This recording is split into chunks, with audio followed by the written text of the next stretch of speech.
The rest of the news, Tuesday. Good morning, this is Dan Earhart. There's no hit toy in the stores this year.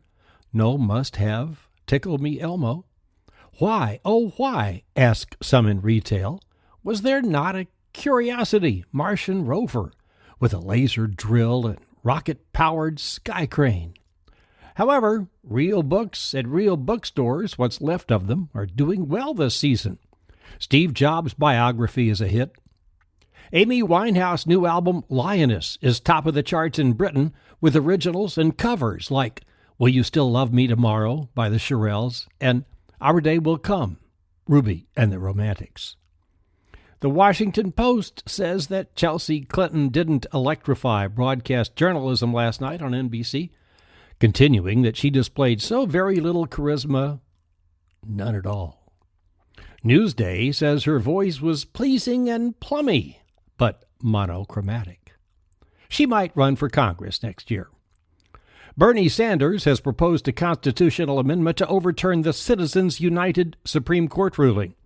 The Independent from Vermont wrote the Saving America Democracy Amendment that states corporations are not people. Perhaps they could be called invented people, like the famous song, I Am Invented People by Sly Stone, or the ever-popular chestnut, Invented People by Barbra Streisand. NASA now has a new space station, a rock internet station, that plays indie and alternative music in a format they say is crafted specifically to speak the language of tech-savvy young adults. It's called Third Rock. It's online. Don't look for Barbra Streisand there. Alec Baldwin's recent escort off the plane in L.A. for refusing to turn off his iPhone has resulted in a new poll. Should passengers be allowed to play games, such as Words with Friends that Alec was playing while waiting on the tarmac? Younger people say yes, and as age increases, so do the no's. Bridgestone has new tires that don't use air.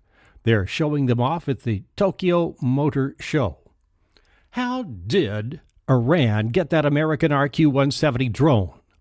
Russia recently gave them a mobile jammer called Avtobaza that could have knocked out command and control signals. Now you know. Canada has officially pulled out of the Kyoto Accords. The Conservative government is protecting oil sands production, which is now Canada's fastest growing greenhouse emissions. Kyoto is a lovely town in Japan, which itself refuses to accept new commitments. Hopefully NASA will get us to Earth 2.0 in time. So much ice melted in Greenland this summer that the landmass actually rose almost an inch. Russia expects their Phobos satellite to rain down upon our heads in a few weeks. The European Space Agency tried to help with communications, but it was too late. They've given up. The Russian uplink was private, whereas the ESA and NASA worked together with interoperability. Ann Romney now joins her husband's campaign.